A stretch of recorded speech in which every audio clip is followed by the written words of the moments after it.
Cool, I replied, feeling my jaw lock even as my voice stayed flat. Then I added one more sentence that wiped the smile right off her face.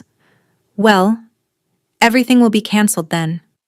On the other end of the line, there was a tiny pause, the kind of silence that tells you someone finally realizes they picked the wrong person to mess with. I could almost see her face draining of color. She thought I was joking.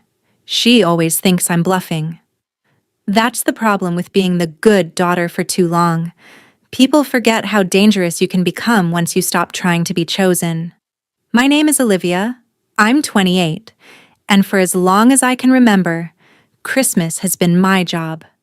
I plan the menu, design the decorations, organize the group chats, and quietly fix every disaster so my mother can look like the perfect hostess. Every candle, every playlist, every matching pajama set, that was me. And this year, the same woman who built her entire image on my invisible labor looked me in the eye, through the phone, and told me I wasn't needed. Not invited. Not welcome. Something snapped. I didn't cry. I didn't beg. If I was not needed, then I would prove how needed I was. I had the guest list. I had the traditions. I had the leverage. With one message sent at the right time, her perfect Christmas could collapse like a gingerbread house in the rain. Have you ever wondered what happens when the quiet kid in the family finally decides to burn the script? Stay with me until the end, and I'll show you how one sentence turned our family holiday into the coldest revenge I've ever taken. When the call ended, I just stood there in my tiny Los Angeles kitchen, phone still in my hand, the screen gone black, my reflection staring back at me. No one needs you to come this Christmas. The words replayed in my head on a vicious loop. For years, I had built my entire December around that house, that table, that carefully curated illusion of a happy family. And just like that, I'd been erased with one sentence. The ridiculous thing is, she said it like she was doing me a favor, as if cutting me out was some sort of mercy. That's the kind of woman my mother is. She breaks you, then acts like she's freeing you. Her name is Margaret, but to everyone else she's the woman who makes Christmas magical. Perfect tree, perfect food, perfect family photos. They clap for her every year. They never see the group chats I manage, the spreadsheets I make, the last-minute store runs I do when she forgets basic things like napkins or actual gifts for certain relatives. They don't see me scrubbing pans at midnight while she accepts all the praise like a queen accepting flowers at the end of a show. My brother Ryan just jokes that I'm good at this stuff. Easy for him to say. His contribution is showing up and existing. Mine is everything else. I thought back to last year when the oven broke an hour before people arrived. She stood there panicking, already rehearsing her victim speech about unreliable appliances and how hard she tried. I quietly ordered emergency catering, rearranged the timing, and lied to everyone about a fun surprise menu change. She got compliments for being so creative. I got a half-hearted thanks, Liv, while she posed for pictures in front of the table I saved. So when she told me this year that no one needs you to come, something dark inside me laughed. If I disappeared, that house wouldn't just feel emptier, it would fall apart. I'm the one who reminds Uncle James about his flight. I'm the one who picks up Grandma so she doesn't sit alone at home. I'm the one who organizes the secret Santa list, who texts cousins their assignments, who nudges everyone to bring what they promised. Without me, there is no Christmas. Not the version they're used to. The more I thought about it, the clearer it became. For once, I held the power. For once, I could be the one who decides how the story goes. She thinks I'll stay in my lane, cry a little, and still show up with cookies and gifts like a loyal little soldier. But this time, I'm done being the background character in a holiday she takes credit for. I opened our big family Christmas group chat and stared at the list of names, uncles, aunts, cousins, neighbors, even Dad, all neatly lined up under my admin status. Admin. That word suddenly felt like a loaded weapon. I didn't type anything yet. I just let the idea breathe. If the person you treat as disposable suddenly stops doing the invisible work that holds your life together, what happens? Would you still show up smiling if your own mother told you that you weren't needed? Or would you finally show her exactly how much of her perfect life is built on your back? The next morning, my phone started buzzing before my alarm even went off. I didn't need to check to know who it was. Ryan. Of course. He always shows up when Mom wants something softened. I let it ring twice, 3 times, then picked up. What? I said. No hello, no fake sweetness. Just that. Wow, good morning to you too. He scoffed lightly, then lowered his voice like he was slipping into his favorite role. Peacemaker. Look, Mom told me what happened. She didn't mean it like that. You know how she gets when she's stressed. There it was, the classic family translation. She emotionally stabbed you, but don't bleed on the carpet. She said no one needs me, I replied. She meant it, he insisted. She just doesn't want drama this year. She's tired. You know she's been doing this alone for years. I laughed, and it came out sharp. Doing what alone? Ordering me around? He ignored that. Anyway, even if you're not coming, can you at least help with the usual stuff? The group chats, the reminders, the playlist? You're kidding, I cut in. So I'm not needed, but my work still is? Silence. Then a frustrated exhale. Olivia, don't be dramatic. This isn't about you. I felt my fingers dig into the edge of the counter. Really? Because she literally made it about me. Ryan kept going, like he was reading from a script Mom had approved. Mom's worried. She thinks you're pulling away. She's the one who paid for your college, your apartment deposit, everything. At least you could make Christmas easy on her. A bitter taste filled my mouth. Paid for my college? I repeated. You mean the college I dropped out of after 1 semester because there wasn't enough money for me to go back? Oh my God, not this again, he muttered. You know things were tight. She did what she had to do. She even used your fund when Dad's business went south. For all of us. Stop acting like you're the only victim. My brain stalled. What fund? There was a tiny pause, like he realized too late what he'd said. Nothing. Look, forget it. Just, can you send the reminder in the group? People are asking about the start time. But I wasn't listening anymore. My heart didn't sink. It hardened. There had been a fund. Money meant for me. Money I'd never seen. I have to go, I said quietly, and hung up before he could spin another story. Later that day, I dug through old emails, files, anything that might prove my instincts right. I found an old message from a bank we used to go to when I was a teenager. An account in my name, opened when I was a kid. Attached was a note, college savings, for Olivia only. The last transaction showed the balance drained 5 years ago. Same year, Ryan suddenly got bailed out of a mess with his credit cards. The withdrawal authorization had 2 names on it, mine and Margaret's. My signature looked off, sloppier than I remembered. My hands shook, but not from sadness, from clarity. She hadn't just cut me out of Christmas. She'd been cutting pieces out of my future for years. And now she wanted me quiet and obedient for one more performance. I opened the family Christmas chat again. This time, I didn't hesitate. I created a new group, Christmas Update 24th. I added everyone, except Mom and Ryan. Then I wrote, Hey everyone, just a quick update. Mom told me she's feeling really overwhelmed this year and doesn't want a big crowd. She asked me to scale things down, so I'll be hosting anyone who still wants to celebrate at my place in LA. Totally understand if you already have other plans, but if you'd like a warm meal, presents, and some real talk, my door's open. I stared at the message for a second, then hit send, Seen, seen, seen. The replies started rolling in. Honestly, a smaller thing sounds nice. We were only coming because of you anyway, Liv. Can I bring dessert? I watched my mother's perfectly curated empire start to tilt, one polite message at a time. Tell me, if you discovered your mom secretly emptied your college fund to rescue your golden boy brother, would you still play nice at Christmas? Or would you start rewriting the guest list too? By the end of the day, my apartment was turning into Plan B, the real Christmas.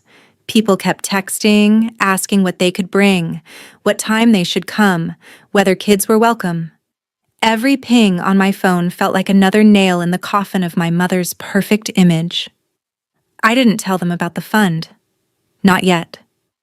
I wanted that truth to land at the right time, in the right way. Revenge isn't just about anger, it's about timing. Between answering messages, I set up my phone on the counter and hit record. If my mother wanted me invisible, I was going to do the exact opposite. My mom told me no one needed me to come home for Christmas this year. I started, staring straight into the camera. So I decided to see what would happen if I stopped doing all the invisible work I've been doing for her my entire life. I didn't say her name. I didn't say anyone's name. I just told the story. The decorations, the planning, the emotional manipulation, the way I'd been treated like staff instead of family. I didn't cry. I didn't beg the audience to feel bad for me.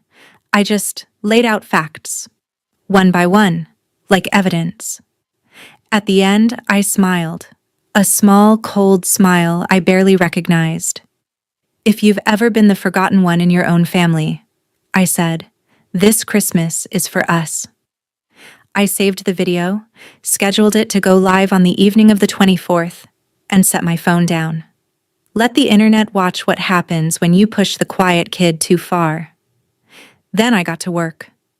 I called the catering company my mom uses every year, under my account, of course, because she never wanted anything traceable to her credit. Hi, I need to cancel that holiday order, I said sweetly. Yes, the entire thing. Next, I opened the email thread with the linen rental place, the one who delivered tablecloths and chair covers so everything would look classy. I sent a simple message. Plans changed. Please cancel. Thank you. Finally, I called Grandma. She picked up on the second ring. Liv, are you excited for Christmas at your mother's? She asked, already breathless with the thought of it. My throat tightened, but I didn't let it show. Actually, Grandma, Mom told me she's really overwhelmed this year, I said carefully. She's scaling things way back. But I didn't want you to be stuck alone, so how would you feel about spending Christmas at my place instead? I'll come get you. There was a pause, then a soft, excited laugh. Oh, sweetheart, I'd love that. It's been a while since I saw your apartment. Your mother's been so busy, she hardly lets me visit. Yeah, I said, staring at the wall. Busy. After I hung up, I checked the chats again. My mother had created a smaller side group, immediate family only, and was furiously typing. I watched the notifications stack up. I don't know what's wrong with Olivia. She's trying to ruin Christmas. Ryan, you need to talk some sense into her. She truly believed I was the problem. That was fine. She could scream into her little bubble. The rest of the family was already making other plans. Around midnight, my phone lit up again. Ryan. Video call. I answered. His face filled the screen, annoyed and tired. What the hell are you doing? He demanded. People keep asking if Christmas is canceled at Mom's. Did you tell them that? I told them Mom wanted something smaller, I replied calmly. Which is true. She doesn't want me there, remember? You're twisting things, he snapped. She just wanted less chaos. Then she got exactly what she asked for, I said. Less people, less chaos, less me. His jaw clenched. You're taking this too far, Olivia. This is family. You can't just sabotage Christmas. Funny, I said, because she had no problem sabotaging my future the day she signed away my college fund. This time, he didn't have a quick comeback. He just stared at me. You don't understand everything that happened, he muttered. Maybe I don't, I agreed, but she's about to. I ended the call before he could answer. Sometimes the most powerful thing you can do is stop explaining yourself to people who never listen.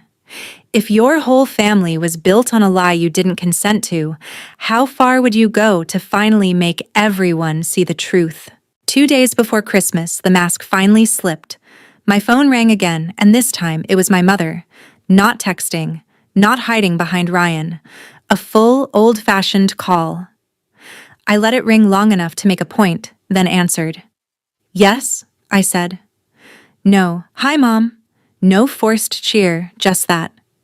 What do you think you're doing? She hissed. No hello from her either. I just got off the phone with your aunt. She says you told her I canceled Christmas.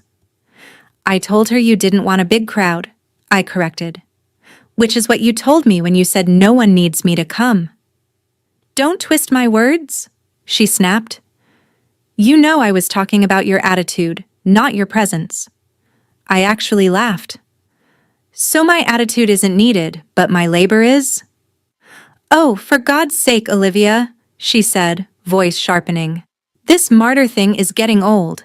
You've always been so sensitive. You act like a slave when all you do is send a few messages and bake some cookies. Heat flooded my chest. A few messages? I repeated. You signed me up for years of unpaid work and called it tradition. I handle everything, Mom, and you know it. There was a shaky breath on the other end. Then she went for the jugular. You want to talk about work? I worked my fingers to the bone for you. I used my savings so you could have a future. I sacrificed everything. And this is how you repay me? By turning the family against me? I almost let her have that narrative. Almost. But then I remembered the bank statement, the drained account, my forged signature. Your savings? I asked quietly. Or mine? Silence. Real silence. Not the calculated kind. What are you talking about? She said, but her voice had dropped, lost its sharp edge. I opened the photo I'd taken of the old statement, my thumb hovering over the send button in the group chat labeled immediate family only. Then I changed my mind and selected a different chat. Christmas update 24th. Everyone. All of them. I'm talking about the college fund Grandma set up in my name, I said. The one you drained 5 years ago. The one you used to bail Ryan out while telling me there wasn't enough for me to stay in school. That money was for the family, she snapped, suddenly regaining some of her bite. Your father's business was failing. Ryan was drowning in debt. We did what we had to do. Stop acting like the world revolves around you. Right, I murmured. You did what you had to do. For everyone but me. My thumb hovered again. This time, I attached the screenshot and wrote a short message to the whole group. Since Mom told me no one needs me to come this Christmas, I decided to host whoever still wants to celebrate. Also, for those who ever wondered why I never finished college, here's part of the answer. I didn't hit send. Not yet. My mother was still talking, ranting about loyalty and respect and how I was ungrateful and brainwashing everyone against her. I barely heard her. I was staring at that unsent message, at the tiny blue arrow that would change everything. Once I sent it, there would be no way back to pretending. No more. It's just how she is. No more, she means well. Just truth. Bare. Ugly. Real. You think you're so powerful, she spat. You think you can ruin my Christmas? Let me be very clear, Olivia. No one needs you to come. Stay in your little apartment with your pity party. We'll be just fine without you. I felt my face go cold. There it was. This time, no excuses. No wrong tone. No, you misheard me. Just the sentence, again, with all the venom fully exposed. I pulled the phone away from my ear and looked at her contact name on the screen, hearing her voice still going on and on. Then I brought it back and said calmly, "Cool." I could almost hear her smirk before I added, "Well, everything will be canceled then." I ended the call and, without giving myself one more second to hesitate, hit send. Tell me, if you had the proof in your hand that your own mother sold your future to protect her favorite child, would you keep the peace? Or would you press that button too? The fallout started almost immediately. My phone lit up like a Christmas tree, only this time the lights were accusations, shock, and disbelief. "Is this real?" a cousin wrote. "What fund?" another asked. Grandma sent a confused voice note asking if this was some kind of mistake. I replied once, clearly, "It's real. I just found out myself. I'm not asking anyone to take sides. I'm just not hiding it anymore." After that, I let the chat run wild. People started sharing their own stories, times my mother had borrowed money, shifted blame, twisted truth. It was like ripping up a carpet and finding mold underneath. Everyone had smelled something off for years. Now they finally saw it. Meanwhile, in the immediate family-only chat, my mother completely unraveled. "How dare you air private family matters?" she wrote. "This is a betrayal." Ryan tried to play mediator again. "Mom, calm down. We can talk about this later," he typed. But even in text, I could feel his panic. He hadn't known I'd found proof. He hadn't expected me to aim this high. On the morning of December 24th, my scheduled video went live. My notifications exploded as strangers on the internet poured in.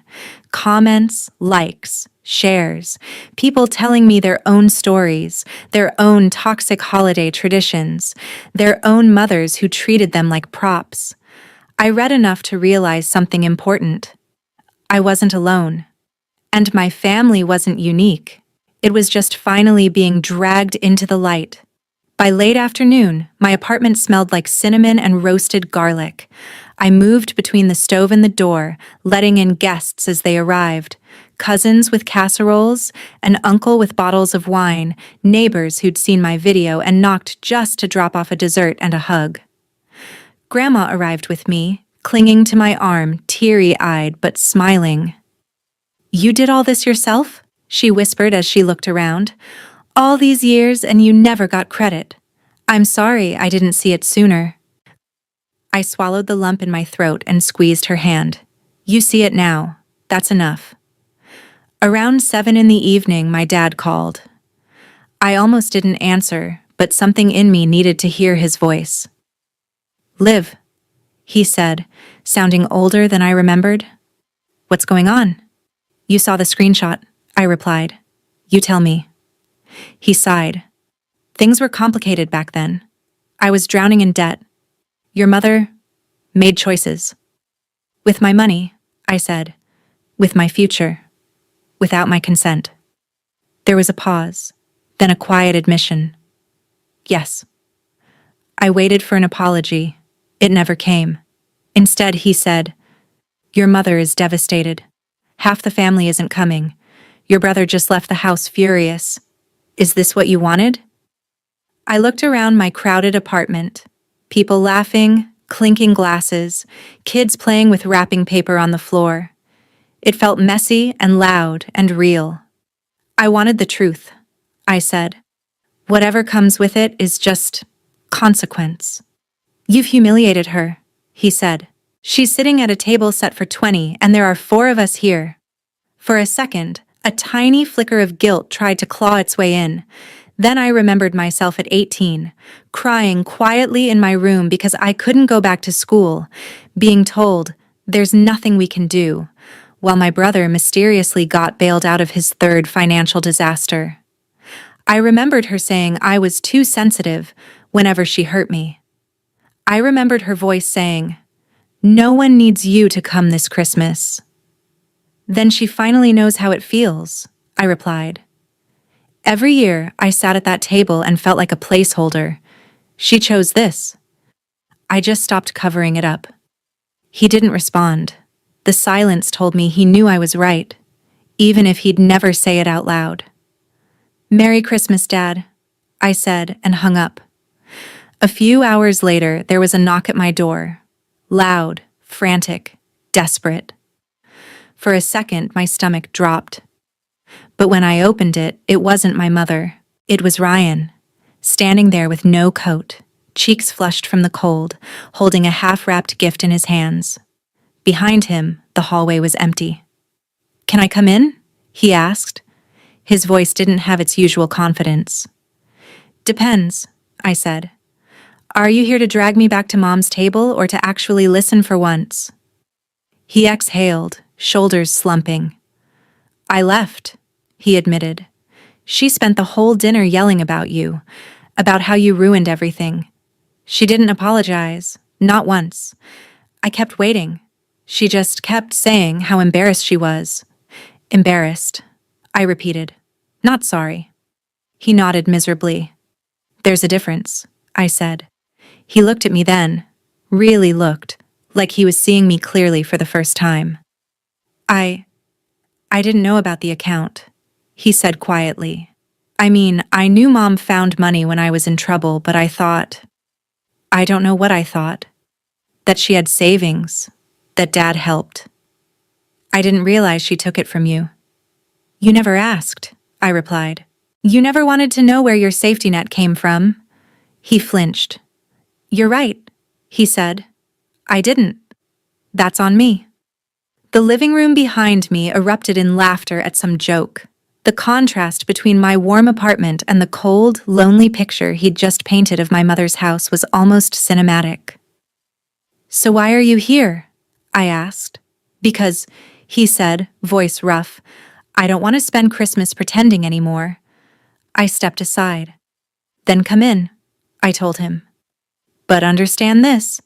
I'm not the family punching bag or event planner anymore. If you're here as my brother, not as Mom's messenger." He nodded and walked past me, eyes widening at the sight of everyone gathered there.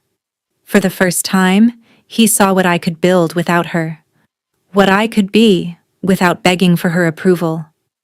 Watching the person who hurt you finally sit alone in the mess they made feels good. But is it as satisfying as you imagined? Or does it leave a different kind of quiet behind? Christmas night stretched on in a blur of chaos and warmth. We played stupid games. We burned one of the side dishes and ordered pizza as a joke. Someone started a sing-along that went horribly off-key, and Grandma laughed so hard she had to sit down. My apartment wasn't big, it wasn't fancy, and nothing matched. But for the first time in my life, I felt like I was hosting something that was actually mine. Not a show for my mother. A home. Ryan stayed mostly in the corner at first, awkward and uncomfortable, as if he'd stepped into a different universe. Eventually, one of our cousins dragged him into a card game, and I watched his shoulders relax little by little. He caught my eye once, mouthed, "Thank you," and I just nodded. He had a long way to go, but at least he was finally walking in the right direction. Around midnight, after most people had gone and the apartment was littered with empty plates and torn wrapping paper, there was another knock at the door. This time, I knew who it was before I even stood up. My entire body went still. Ryan straightened on the couch. "You don't have to open it," he murmured. "I know," I said. But I did. I opened the door just enough to see her. Margaret. My mother. She stood in the hallway in her best holiday dress, makeup smudged, hair slightly out of place, clutching her phone like a lifeline. Behind her, the corridor was empty and quiet. No backup, no audience, just us. "Olivia," she said, voice low, not angry, not yelling. Something worse. Small. "Can we talk?" I stepped into the hallway and pulled the door mostly closed behind me, leaving just a crack, so I could still hear the faint noise of my own party. My world. "About what?" I asked. "About how I ruined your Christmas?" She winced. "You didn't ruin it," she said. "You ruined mine." "No," I corrected. I stopped pretending for you. You ruined yours all by yourself. Her eyes flashed. For a moment I thought she'd snap back, unleash the full force of her favorite weapons, guilt and shame. Instead, she exhaled slowly. Everyone is talking about that screenshot, she said. About the video you posted. I can't show my face without people looking at me like I'm a monster. Maybe stop acting like one, I replied. Her jaw tightened. You have no idea what it took to hold this family together, she whispered. Your father was useless with money. Ryan was reckless. I did what I had to do. You did what you had to do, I repeated. Fine, own it. But don't you dare pretend you did it for me. You took from me. You lied to me. You made me feel guilty for wanting anything, and then you called me not needed when I stopped killing myself to make you look good. Her eyes glistened, but I didn't move toward her. I'd been conditioned my whole life to comfort her when she cried, even after she hurt me. Not this time. I shouldn't have said that, she admitted, voice cracking. I was angry. You were being difficult. Being difficult, I echoed. You called me unnecessary on purpose. I was hurt, she shot back. You were turning everyone against me, planning your own Christmas. I planned my own Christmas because you uninvited me from yours, I said calmly. I didn't turn them against you. I just stopped hiding what you did. We stared at each other, years of unspoken things hanging between us like thick smoke. Finally, she whispered, I'm alone, Olivia. Your father is useless. Your brother walked out. Half the family isn't speaking to me. Are you happy now? The old me would have broken right there. I would have rushed in, wrapped my arms around her, apologized for making her feel bad. But tonight, I saw it for what it was. Not vulnerability, but manipulation. No, I said honestly. I'm not happy that you're alone. I'm happy that the truth is out. She blinked. So what now? She asked. You never come home again? You cut me off forever? Is that what you want? I looked back at the sliver of light coming from my apartment, at the blurry shapes of people moving around inside. Then I looked at her. What I want, I said slowly, is a mother who doesn't treat me like a servant or a spare part. I want a family where my worth isn't measured by how well I make you look. I don't know if you're capable of being that person. She flinched like I'd slapped her. So that's it? No, I said. That's the starting line. If you want a relationship with me, here are the rules. You don't get to call me not needed ever again. You don't touch money that belongs to me. You don't use me as your emotional punching bag and then cry when I stop absorbing the hits. You apologize, really apologize for what you did. And not because you're embarrassed. Because you finally understand that it was wrong. Her eyes filled with tears again. For a moment, I thought she might actually say, I'm sorry, and mean it. But instead, she pulled herself upright, spine stiffening. I don't deserve to be spoken to like this, she snapped, the old pride flaring back to life. After everything I've done, after everything I've sacrificed, I cut her off with a small, tired smile. Then you know where the door is, I said, and nodded toward the elevator. We both knew she wasn't coming inside. Not tonight. Maybe not for a long time. Maybe never. She stared at me, waiting for me to cave. I didn't. After a long, silent moment, she turned and walked away, heels clicking sharply against the floor. I watched until the elevator doors closed, until there was nothing left but my own reflection in the shiny metal. Then I went back inside. Ryan looked up anxiously when I entered. She here? He asked. She was, I said. She left. Did you? He trailed off, unsure what he was even asking. I told her the truth, I replied. For once, I told her the truth and didn't apologize for it. He nodded slowly, like that, more than anything, was the real revolution. Later, after everyone had gone and the apartment was quiet, I sat on the couch in the dim glow of the tree lights and let the weight of everything settle. I'd blown up my family's favorite holiday. I'd exposed long-buried secrets. I'd left my mother alone with the consequences of her own choices. And I'd celebrated Christmas, really celebrated it. For the first time in my life, revenge isn't clean. It doesn't magically fix the years you lost. It just makes sure the person who broke you finally stops walking around like they did nothing wrong. Does it feel good? Yes. Does it fix everything? No. But for the first time, the story is mine. If your mother told you, no one needs you to come this Christmas, would you swallow the hurt and show up anyway? Or would you cancel her perfect little show and build something real for yourself instead? And more importantly, if you were me, would you ever let her back in? Tell me in the comments. Would you choose revenge, forgiveness, or something in between?